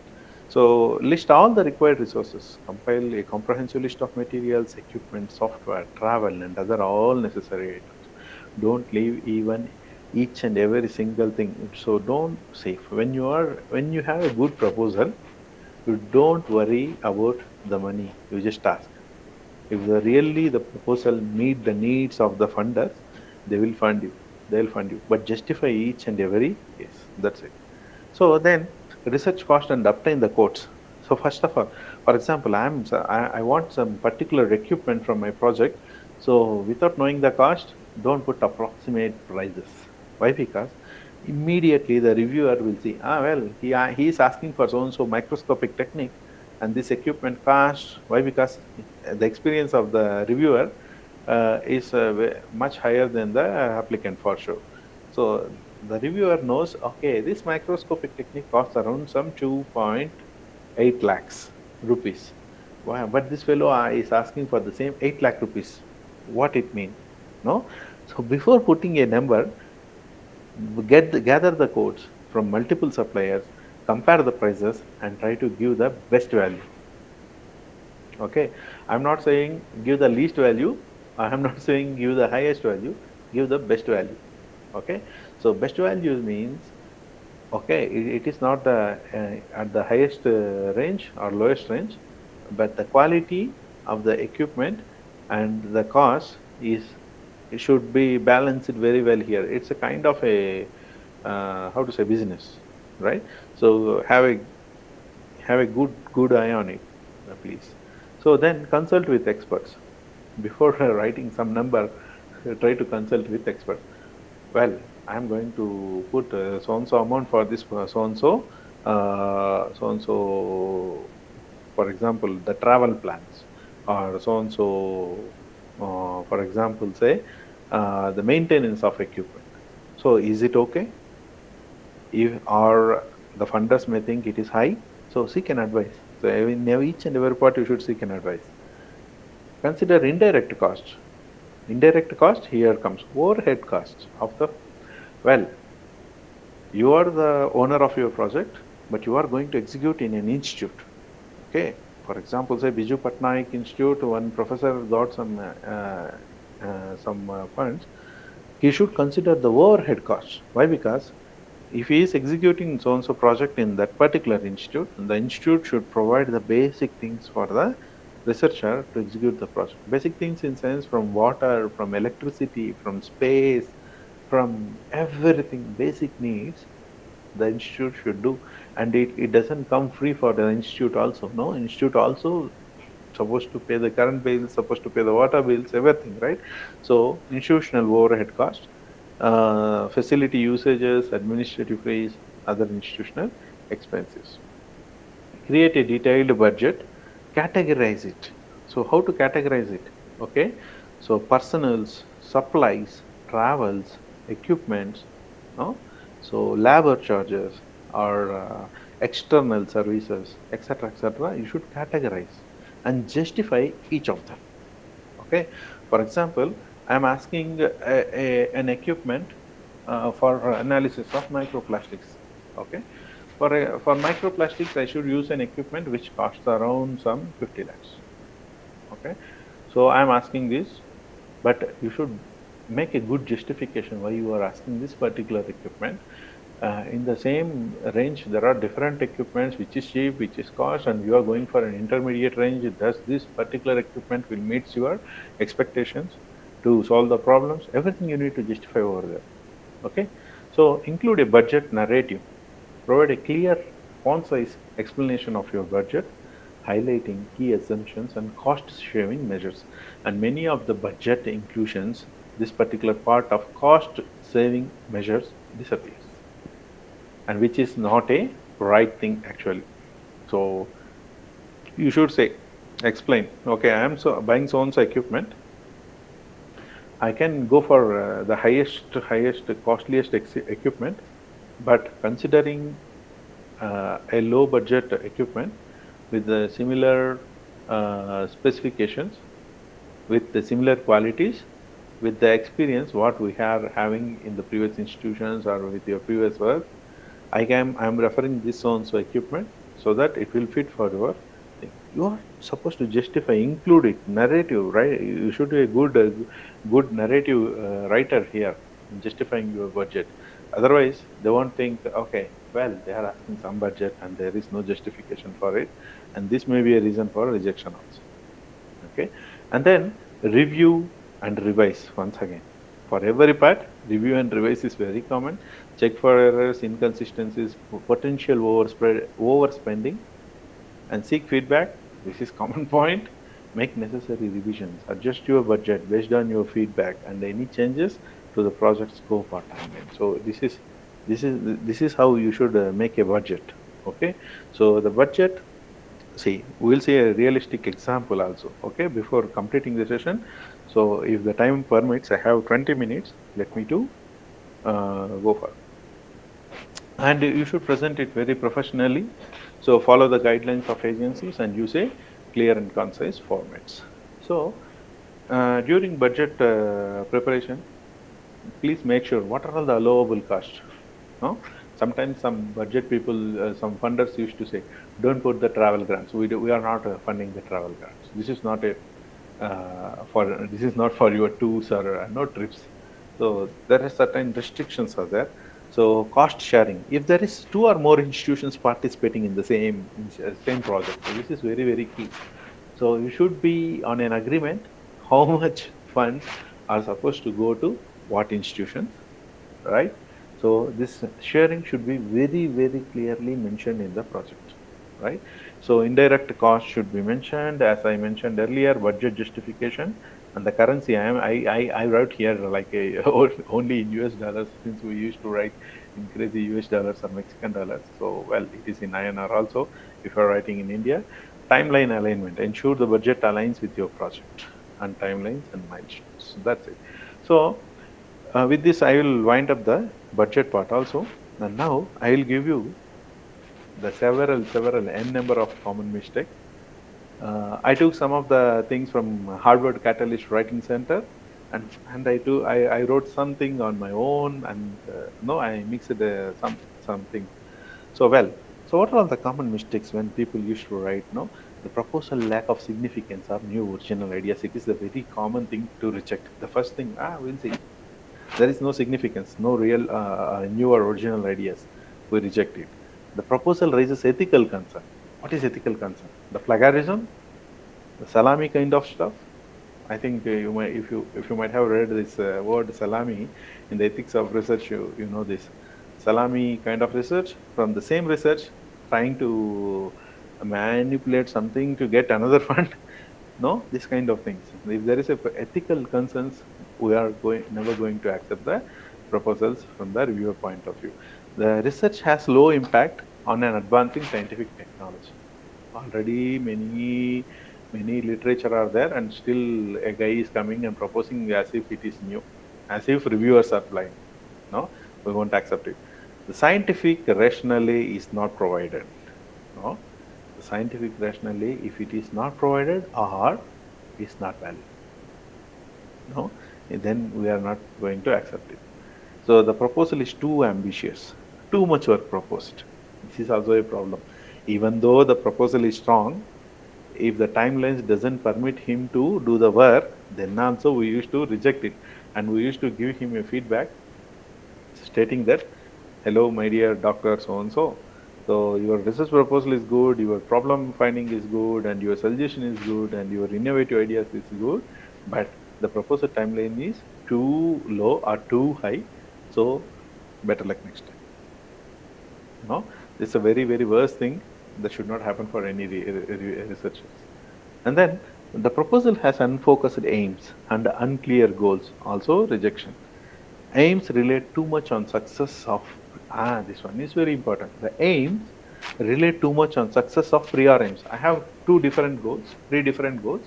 If my first goal fails, I can't able to proceed for second goal and third goal. This is, if you find this particular part, very very important part, you are you should propose an alternative method for each and every goal or each and every objective. So if in the first case, if I fail, how should I turn this project to a success path? Why I am investing millions and millions on you? If it fails, you should state, you should write it very clearly in your proposal. If in case something happen, I have an alternate for you for this particular thing. This is my primary aim. If it goes wrong, I should go and if you don't provide an alternative methodology or alternative route for success, the getting chances to be funded for your project is very less. So the studies based on shaky hypothesis. What is shaky hypothesis? Even you don't have confidence on what you are proposing. That is called shaky hypothesis, will lead to rejection. The proposal contained too much unnecessary experimental details. As if we are asking methodology, people misunderstand. They will start writing all the experimental details before doing the experiments,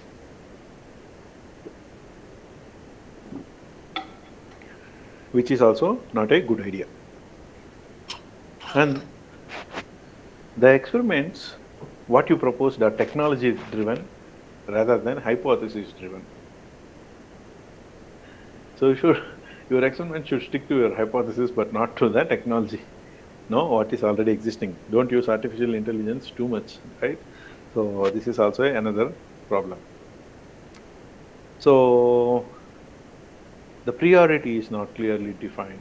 The lack of alternative methodological approaches, as I told you, if you don't propose the alternative methodology for your to make the project success, no way to grant your proposal.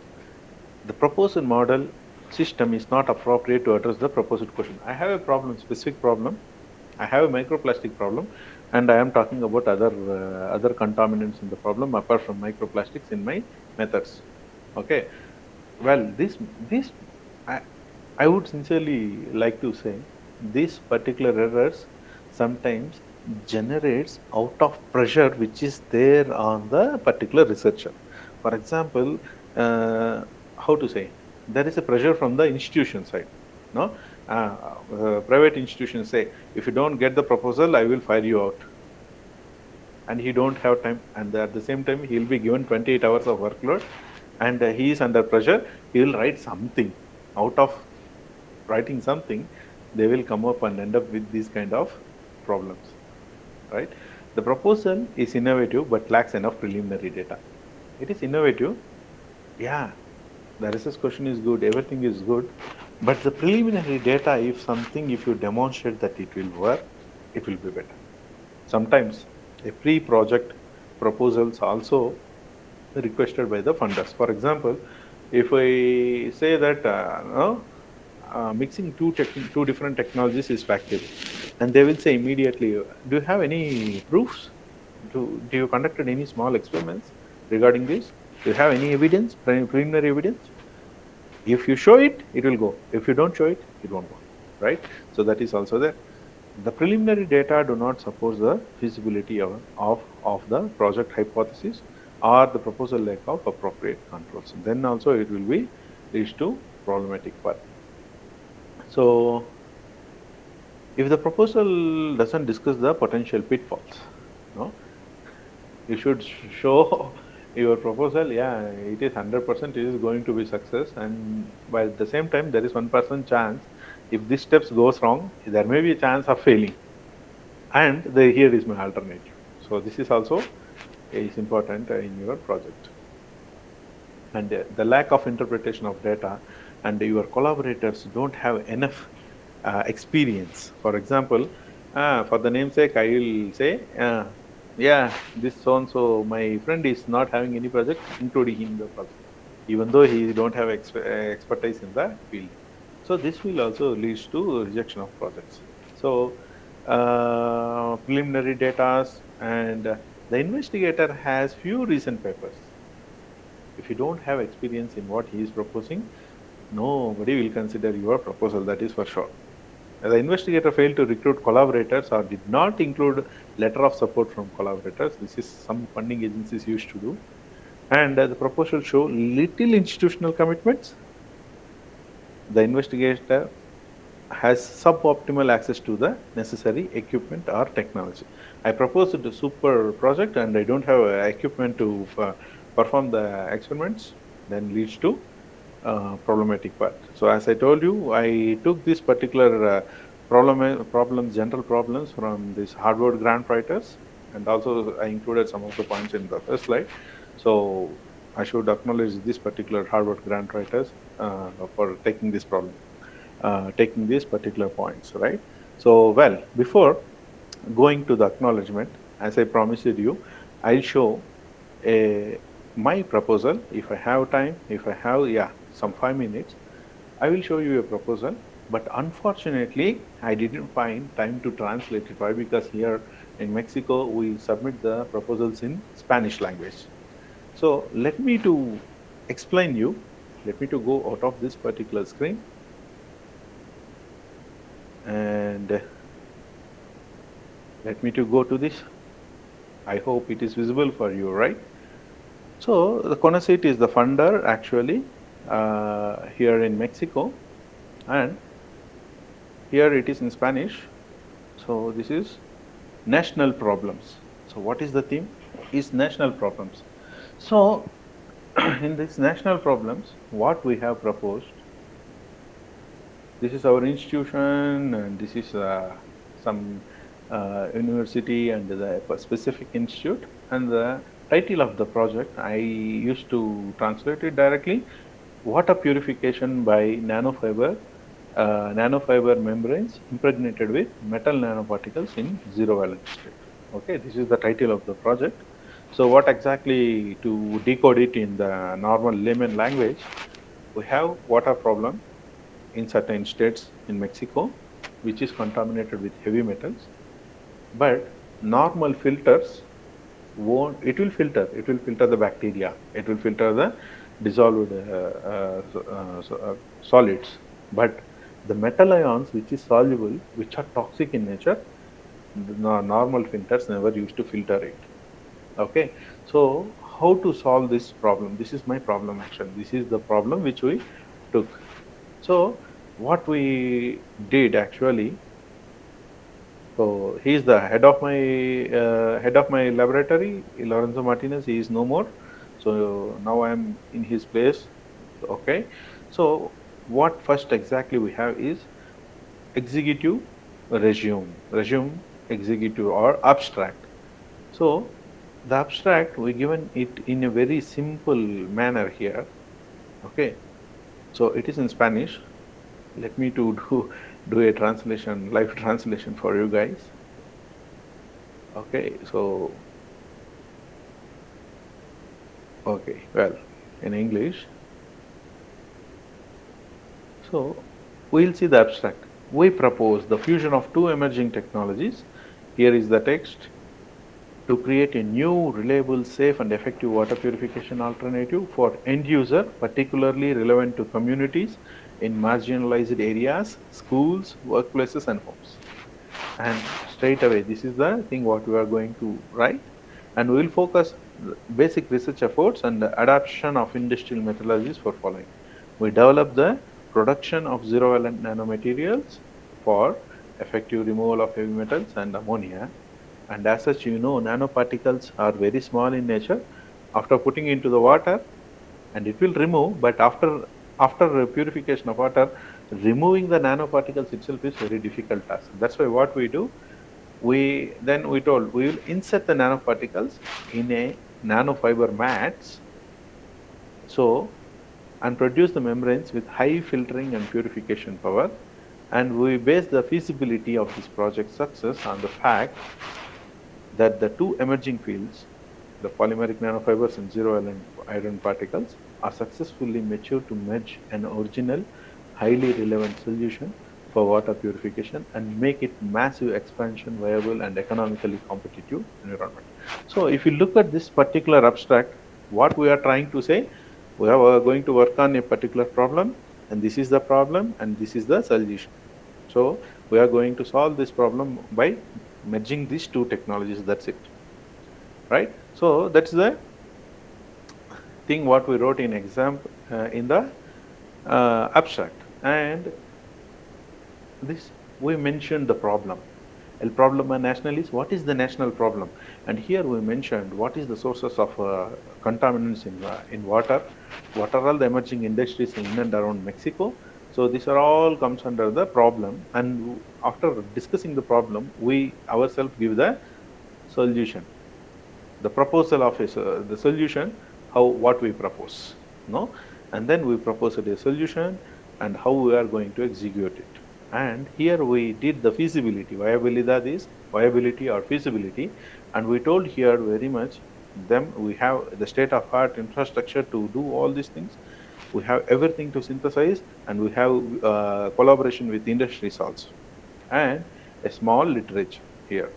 Okay, then we given the introduction, what is the major problem of water, arsenic, blah blah blah, and the hypothesis.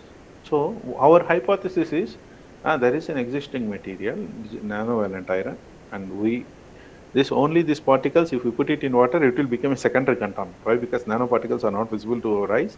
It will mix with water and it will go out of flow. So we put these nanoparticles in a fiber, and we created a membrane to stop the contaminants, so that we can remove the mats and we insert the mats, fiber mats, right? So that's why we given the hypothesis, and we given the objectives, general objectives and specific objectives.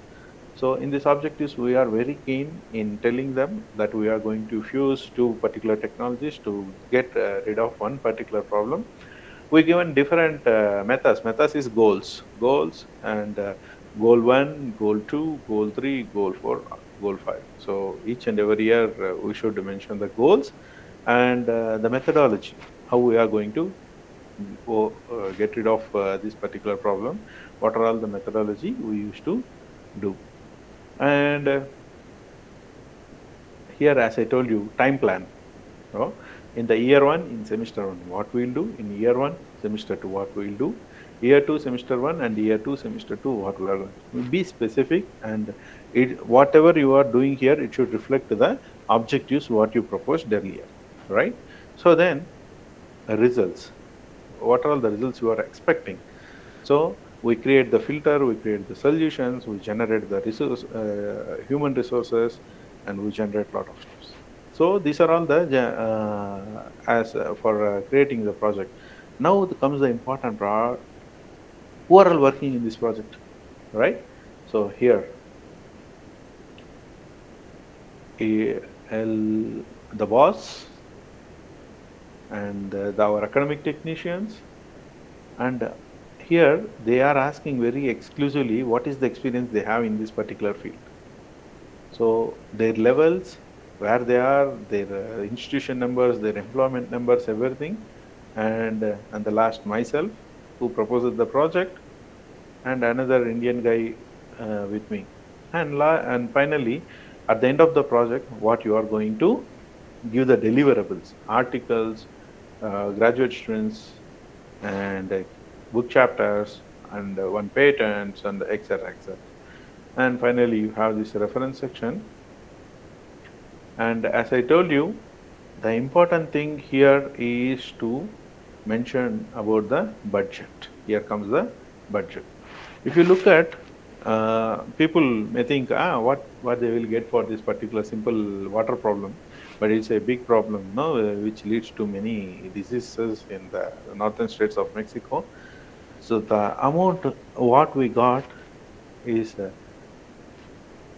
4 million Mexican dollars. 4 million, which is equivalent to 2.2 crores Mexican dollars. That's what we got for this project.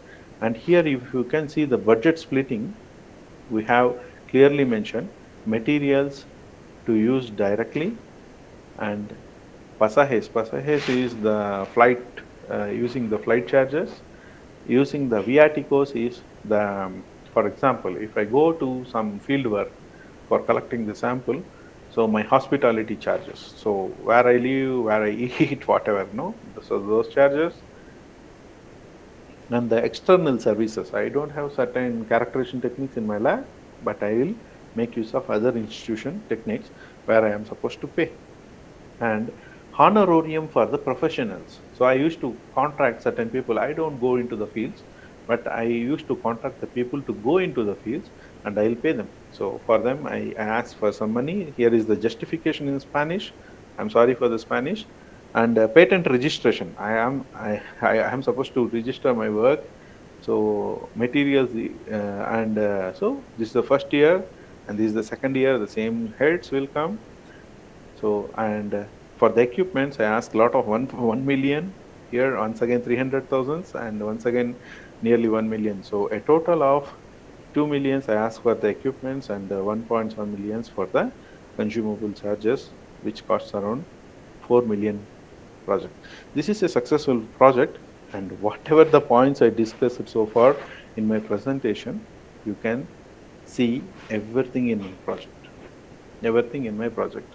And see here, this is a successful project. Before this project, I don't have anything to any. I don't feel ashamed to share that my first 3 or 4 projects was failure. Nobody want to fund me. Why? Because later, this postdoctoral fellow, where I joined, this Lorenzo Martinez, uh, taught me what to do, what not to do. It's a great experience.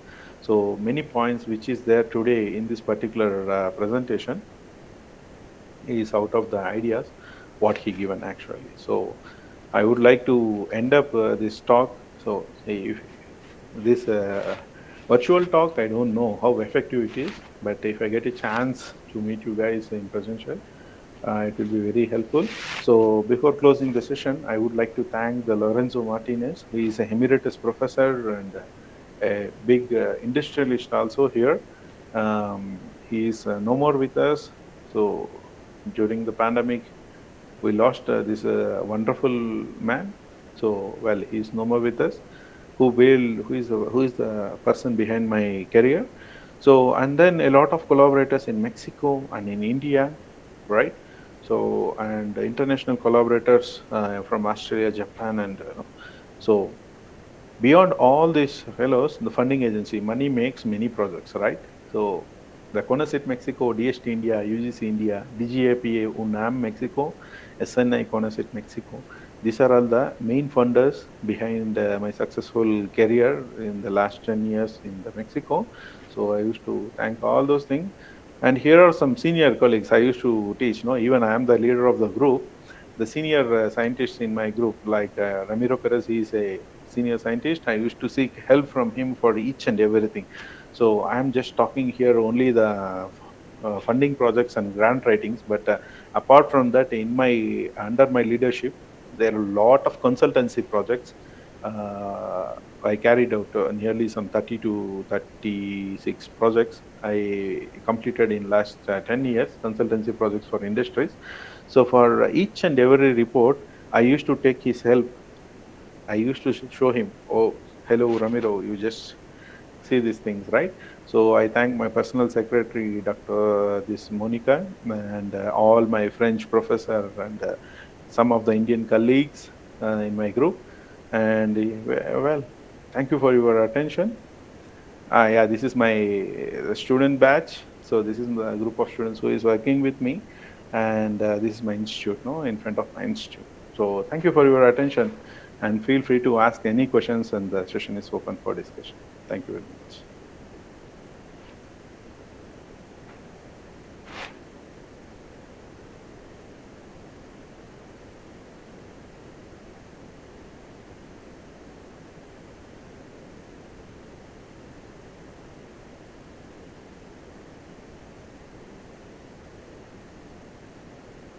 Hello. Is there any questions or anything? Participants are requested to ask any questions if you are having.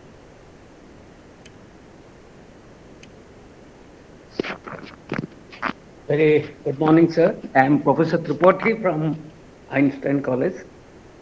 Yes, Uh, sir. Very good just morning. my question is here, because when you say that the funding is from government organization basically and from other institution, but they try to give to the reputed institution like IIT, IISc, IIM Mm-hmm. for the funding. And it is very challenge for the faculty who are in a private college. Mm-hmm. Like under this BPUT, there are more than 100 colleges who are private colleges, and there are many professors who are working. Mm-hmm. But it Mm-hmm. is a very challenge for them Mm-hmm. to get a research funding.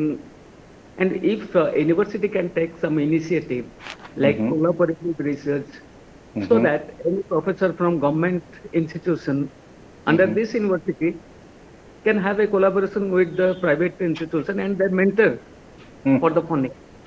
Yes, yes. So uh, that will be a better prospect so that the private colleges can get some funds for their Mm-hmm. research and for the improvement their lab. Mm-hmm. So what is your idea about this? uh, I completely agree with you, Doctor. So, well, even I'm one of the candidates who faces this problem during initial stage of my career, right? So, started my career in a private institution, and there is a lot of pressure from the institution management to get the fundings, right? So, let me to stop the presentation. If it require, I'll put it once again. Yeah. So here, what I would like to say in this regard is when the university, the private management should know this particular part, right? So they also know this. So the priority is going to the premier institutions. So the who are all in the NIRF rankings in the top institutions, they are being funded well. This is universal truth for sure. Why? Because the priority of the funders uh, goes in such a manner. But in this regard, what I would like to say is I have seen the growth of one university from zero to now it is in the top 10 universities in India, a private university where I finished the doctorate. So when I joined that university, BIT University in 2003, there is no laboratories, sincerely speaking. So, but the management, the vision of the management is very plays a very key role. They invested money for creating the basic research facilities, right? So after providing basic research facilities to the employees or the researchers who are there, and they ask to generate the papers, and then automatically now the projects are coming for them. So here, no matter where you are, the management should take the initiative in creating the basic infrastructure. For example, say you don't have any laboratories, create a basic laboratory. No, for publishing in a quartile 2 journal or quartile 4 journal or quartile 3 journal or quartile 1 journal, the basic things what a researcher is required. So when you are generating your own research, this will create a platform for you. This will make a background for you, and from this you can able to apply. When you are applying, the funders will have an attention. Oh well, so and so doctor from so and so university, even though this is a very small university, he is producing a lot of science. I know many peoples in India, even though they don't have facility, and initially they told that they don't have facility. They fighted with the management, they got some basic equipments, and then now they succeeded in DHD projects. And I am telling, a small private engineering colleges also, right? But the success rate is, as I told you, less than 2%. For sure, less than 2%. So in this regard, we can do another thing also.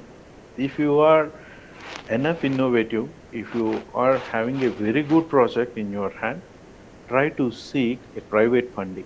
As I told you in the introductory talk of my proposal, I told you, seek the fundings from the private agencies and abroad, outside of our country. Is it possible? Yes, it is possible. There is no way saying it is not possible. Yes, it is, surely it is possible. So, well, we cannot do something which is beyond our hands also. But let's try and try until we achieve success. Hope I answered your question. I hope. Thank you for your suggestion. So, any other questions? So we have a question in chat box from Yes, Rohit please. Kumar, Yes, where please. he's asking, in your experience, how important is personal connections to the sponsors to obtain grants? You will end up with the rejections. In my in my personal opinion, I have contact with EPA people in US, Environmental Protection Agency people in US. So I thought, I have a very big contact. Let us put his name. I ended up with the rejection. Instead of believing, see, you should, the personal contacts may work to an extent, but I think it is not legally right, legally correct. So until you have a good proposal in your hand, if you have a very good proposal, irrespective of people, you will end up with a good one or other time with a good result. So in my personal opinion, I am telling the people whom we think they are very good contacts, uh, it won't work. It won't work. It doesn't work in my, at least in my experience, right? So that's the thing.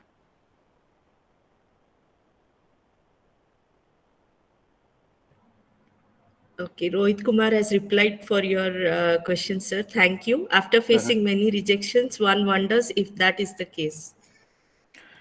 Well, so I'm the example, right? Initially, my 4 or 5 proposals got rejected.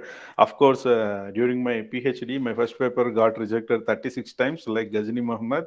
No, so you learn from each and every failure. No, you will learn something. The first step for the success is a failure, for sure. So unless otherwise you taste the bitterness of failure, you don't even able to enjoy the sweetness in success also. So failure is good, but after 5 to 6 failures, if you don't success once again, please leave the job. That's the thing.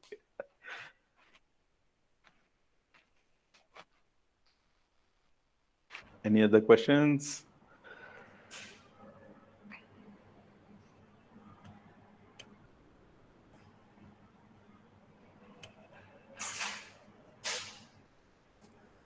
Yeah. I hope there are no more questions, sir. Yes, So, please.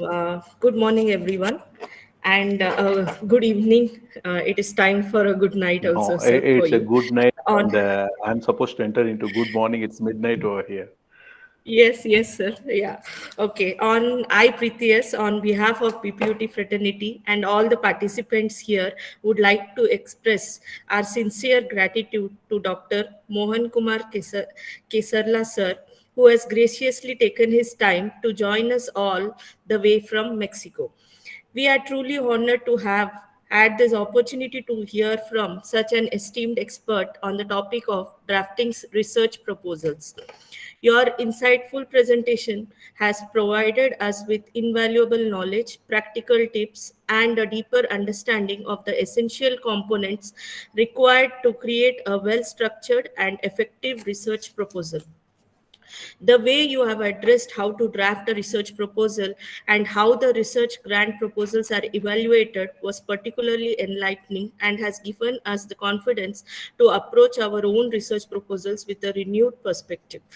On behalf of all the participants here today, I would like to extend our heartfelt thanks for sharing your knowledge and wisdom with us, sir. We look forward to applying the insights you have provided as we continue our academic journeys. Once again, thank you for your time, effort, and dedication for being online with us today. We truly appreciate it, sir. Thank you so much, sir. Thank you very much once again for the persons like Chandrasekhar Rao and Chandrakanta Sahu, who invited for me to give this late night lecture from my side. So hope so. This is some of the experiences what I faced during my during my journey. I shared just my experiences and some of the observations what I made during my journey. Hope this may helpful for some of the researchers and young researchers especially. So feel free to contact me if in case if you need further any deeper insights or feedback or whatever it is, right? So whenever I find time, I love to give my feedback for your proposals also. Thank Thank you you, very much. sir. This side, Dr. Rao from Dr. BPUT, Rao, thank you very much for the and invitation. I would truly appreciate your effort because on a late night, I know your time is different there. Yeah. Yes. And it was a very nice presentation today. Whatever I have taken a feedback because for some time I was not there, but overall it was a very good session. And thank you for everything from my side. Thank you, Dr. Rao. Thank you very much. Nice to meet you. Hope this session should happen in presential, no, sometime in India, so that I'll have a chance to visit the homeland once again, right? So to meet Yeah. the people like you over there in Biju Patnaik. Definitely, sir. Whenever you are coming, you just inform us so that we can arrange some talk for our students also. Sure. It's pleasure, Dr. Rao. Thank you very much. Thank you, sir. So bye. Thank you very much. So I'm signing off. So it's late night here. Thank you very Yeah, much once again for everything. yeah. Thank you. So I would like to inform our participants that after 15 to 20 minutes, the next session will start.